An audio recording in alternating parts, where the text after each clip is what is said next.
Alright guys, what's up again? Quick little video here. I just wanted to talk a little bit about gait and walking form. That's essentially what gait is, the way that you walk.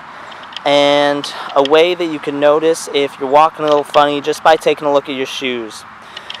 Now, if you see here on my left shoe, I got this little thing in the middle that helps keep my laces down. And this is what a shoe should look like normally. If I'm walking, that little this little thing right here, that should stay relatively centered when you walk. Now, I'm guilty of this. I over-supinate on my right foot. And now what that's going to look like, as you can see on this side, this thing's shoved all the way into the corner of my shoes.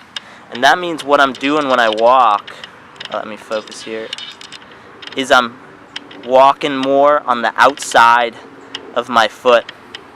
And now that's the opposite of over-pronation, where you have flat feet, you have no arch, you're walking on the inside of your foot. That's when you're walking on the outsides of your feet. So I have mobility restrictions in my right ankle, so I'm aware of this already.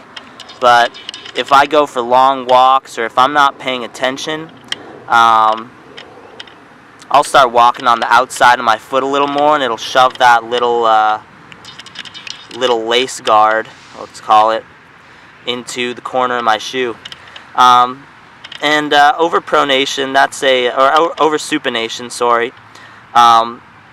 That's an issue with your gait, and it means that you have some sort of mobility restriction in your ankle. You're walking funny, pretty much. You could tell just by looking at your shoe if you're walking funny. And I don't have it on my left leg, but I do have it on my right. And what'll happen is you'll get a lot of overuse injuries from this, like shin splints or plantar fasciitis, that kind of stuff. So just keep that in mind. Maybe lace your shoes up. Try and lace them right in the middle of your shoe, just like my left one is right there.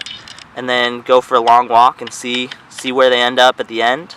And then you're going to know if you have a problem with your gait. A way to correct that is just by simply trying to not walk as much on the outside of your foot. Notice just when you walk, if you're walking and pushing out of your four little toes instead of out of the big toe, a nice straight walking cycle instead of going on the outside of your toes like this. Just try to walk, push a little more out of the big toe, and you'd be surprised at what that could do for you. So anyway, just a little tidbit of advice there on walking form and gait, and I'll see you guys next time.